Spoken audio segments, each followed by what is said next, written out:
You know, between parts, I had a revelation. This game is like the perfect representation of the way our commentaries usually go, where we spend like the very first part of a playthrough talking about relevant stuff and analyzing the game, and then we just sort of lose all semblance of structure and meander a bit until the very end, and then we start kind of Yeah, talking pretty about the game again.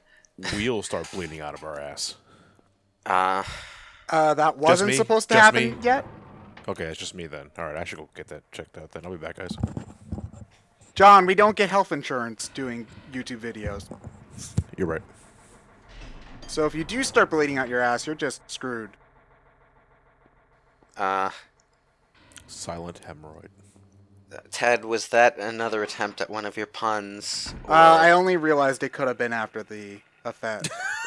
Although, Yes, but it wasn't the intent. if you are bleeding out your ass after having been screwed, use more lube. I forgot to mention earlier the drawback of the hammer is that it's heavy enough to the point where when you're readying your weapon, you can't actually move. So it's the one weapon in the game that you can't move while attacking or wielding. You can only move when you're holding it in one hand, which should be harder, but okay. You can only move when you're idling. And So- it's just like a normal like toolbox hammer, right? Or is it one of... It's a really big ass sledgehammer. Okay, well then that makes more sense.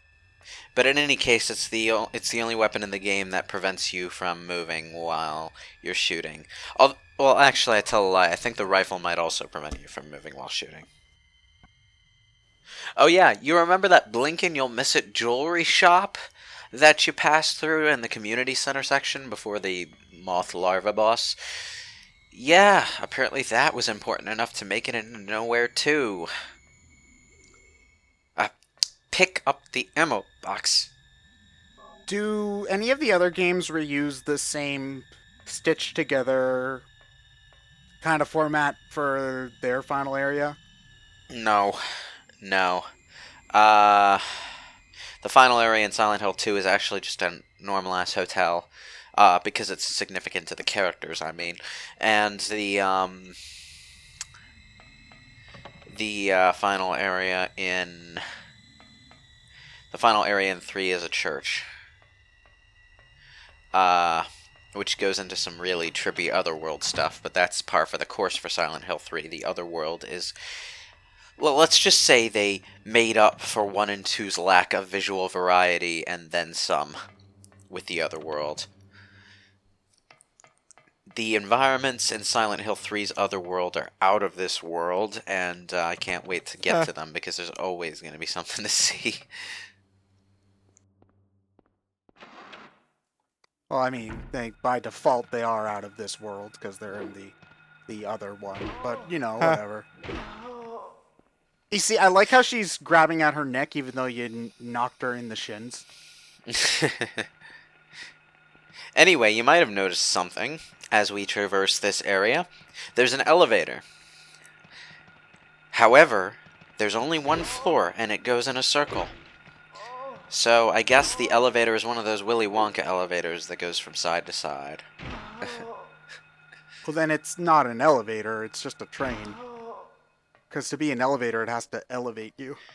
Excuse me, the Willy Wonka elevator was a goddamn rocket. Okay? Yeah, but It was not a train. yeah, but Willy Wonka also had slaves, so you know. Doesn't change the fact that his idea of an elevator involved rocket-propelled sky travel. Yeah, but he's still a slave owner, so... The guy didn't do his inventing half-assed. Give credit where credit's due. Yeah, but he didn't half-ass anything he did. You know, running a chocolate factory, building elevators, or, you know, scarring children for life. He didn't do anything like that half-assed. Yeah, but those kids had it coming. They were slightly rude, and they were all like 7 years old. So, you know, And most of their problems can be attributed to bad parenting. Yeah, basically. Okay, so in order to reveal that key, we had to use a screwdriver that we found to unscrew the screws off a metal plaque, which was another thing that you could find when you were just going through the hospital that had no purpose at that time. However, once you reveal the key, you find that it's wrapped up in electrical wire and the current won't let you touch it. So, in order to get the key, you also need to find the generator from the school, or was it the school or was it the hospital? I forget. Well, you need to find... Oh yeah, it's the boiler. I think it was near the boiler anyway. You need to find the generator and turn it off in order to get that key. So, yeah. So the school generator is also the one that is powering just the whole place, then. It's powering nowhere, anyway. Yeah. Well, that's what I meant. Silent Hill 2 doesn't really have a nowhere, exactly. What it has is the underground prison, which is heavily implied to not have existed, or at least not in the form that you explore when you're, well, James Sunderland. There is a prison that did exist in the Silent Hill area, but it's not a place that was actually around at the time that James and his wife went to the town. It's really, really nonsensical area that's basically a maze, and it does indeed have a labyrinthine area where... Oh, Ghost Girl. Where you have to draw your own map because there is no map of it. Hey, it's an altar. And we get some paintings. Ooh, spooky. Alright. The light to the future. To the future. And then the light illuminating the darkness. I'm not seeing much light in that one. That one just looks kind of, Chiaroscuro. Well, it was looking a little R-rated, so I decided to censor it by taking a picture of it. Yeah, that's how censorship works, by photographing things. I don't want to see no nipple. Anyway, yeah, there are 2 doors here. Only one of them is necessary to progress. The other is just a room with some files in it. The objective is, of course, to draw the shapes on the wall with the buttons. This room is the room with the file that they left out of the American version. What was on that file again? Because I remember you you'll mentioned see. this. I edited it in a few seconds, but first Okay. there's another file on the table over here, which is about the drug, White Claudia. And that's It's the a drug that everybody was on in the cult, right? Yeah, it's kind of funny. Silent Hill has a native herb that's like white. Resident Evil has like native herbs that are like all the goddamn, primary colors. So like maybe the herbs from Resident Evil are all just pieces of this white herb. So You was think? Lisa the drug that Lisa was taking also this drug, or Yep. the fuck? Man, you made my ears go up because now I want to play 7 again. You realize that. Anyway, yeah, I had to download this clip from goddamn YouTube because I don't own the goddamn British version. So yeah. Anyway, yeah, there's several news articles here. You can find a newspaper clipping scrapbook in the hospital that has some of this, but this fire at the Gillespie house is not part of that scrapbook. The important thing here is that by reading this article, Harry realizes that the date of the Stop. fire... the date of the fire is the same date he found his baby Cheryl. So yeah. But Isn't you there know. a part in the game where Lisa steals all your materia? Yeah. No, you don't. I made that up. Stop lying, Willis. Well, I mean, you can change the character names to anything you want in that, so you can name Yuffie Lisa if you want. He's not wrong. Checkmate. Checkmate, atheists. Turns out God was real, but we killed him, so... There's a god in Silent Hill, yeah. Well, yeah, that's kind of how this game ends. It is a Japanese game, after all. That's how all the Japanese games end. You gotta fight God. Hell, even Pokemon did that. When did Pokemon do that? Gen 4. Ah, Exactly. right. I forgot about Arceus. I mean, you know what? I'm not going to get into that because we're doing Pokemon eventually. Yeah. Alright, so I got one of the symbols backwards. I'm sorry. I was very tired by this point in the playthrough. Did you record this all in one sitting? No, not all in one setting. I think I did it in 2. This is a pretty long game to do in 2 sittings. Fairly longish, yeah. I mean, then again, I have the attention span of a fruit fly, and I have trouble playing games for more than, like, an hour. Yeah, I would say Silent Hill games average out at being somewhat longer than Resident Evil games, which is good because you're not going to be replaying them as frequently. Well, at least not if you're doing it for the gameplay, anyway. Like, Resident Evil is a game that I could jump straight into a replay right out the gate after finishing the ending, and it would be fun to do, because now that the game memory is fresh in my head, I can tackle the same challenges but be better at them. And you have a new hat. You see, I never really, this is probably just a me thing, but I never really liked playing the same game immediately after I finished it. I usually need to take a good break for anything I play. It depends on the game for me. The thing about the Resident Evil games is that they are very short.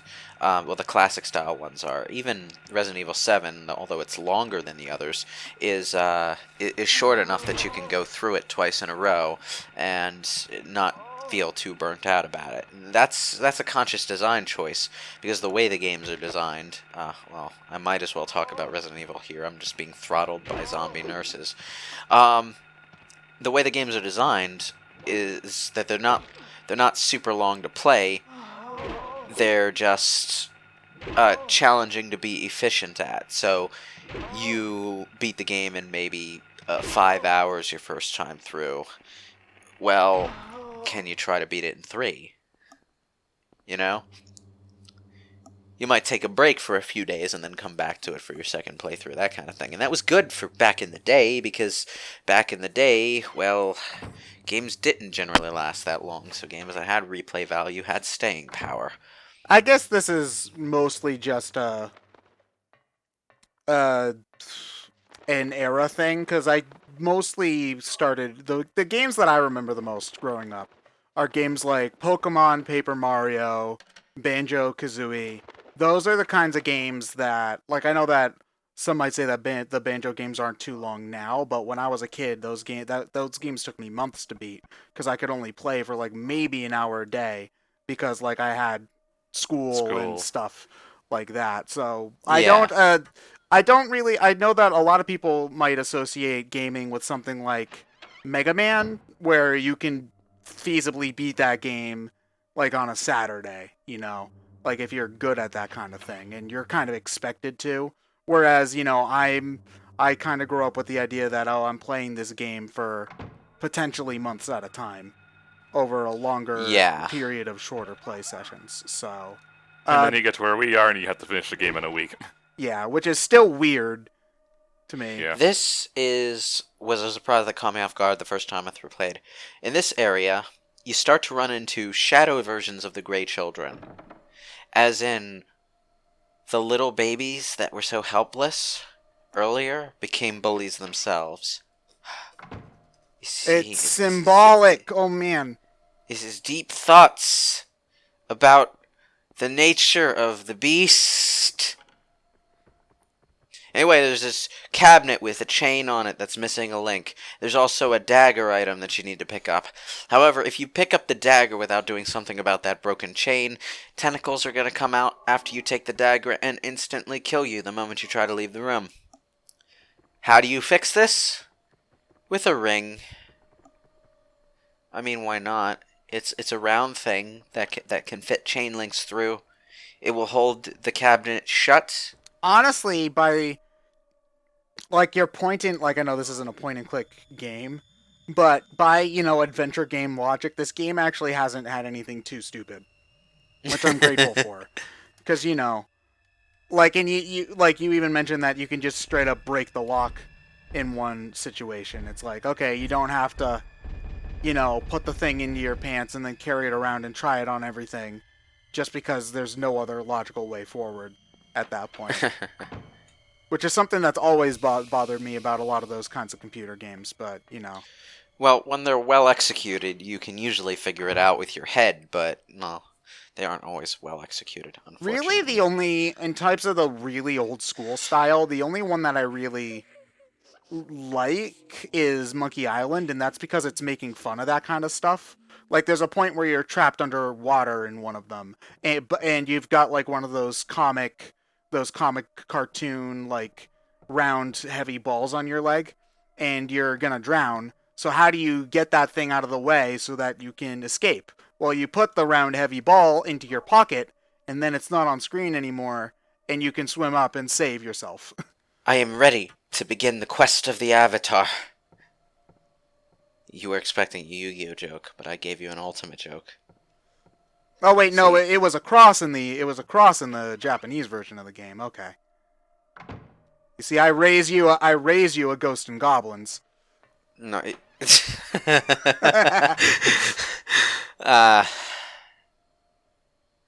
I don't know why anyone would censor a cross by putting an Ankh in instead, because at that point, well, you're just replacing one religion with another religion that more people are going to get angry about. Well, the two reasons is A, the American parents probably aren't educated enough to know what a Ankh actually is, and B, it's easy to change the sprite.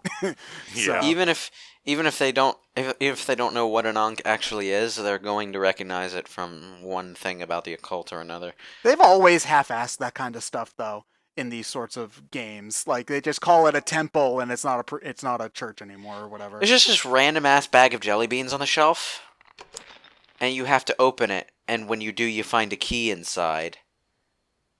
Okay, maybe it is a little random. When you put it like that. It's kind of like, it would have been funnier if it was Cracker Jack or something. Or one of those peanut brittle cans that pops open and the confetti goes everywhere with like a little sound effect. You mean a cracker? Like one of those like old prank store things where you think it's a jar of peanut butter or whatever, but then you open it. Oh, that. It's like they're snakes. Yeah. Yeah. Yeah, it would have been funny.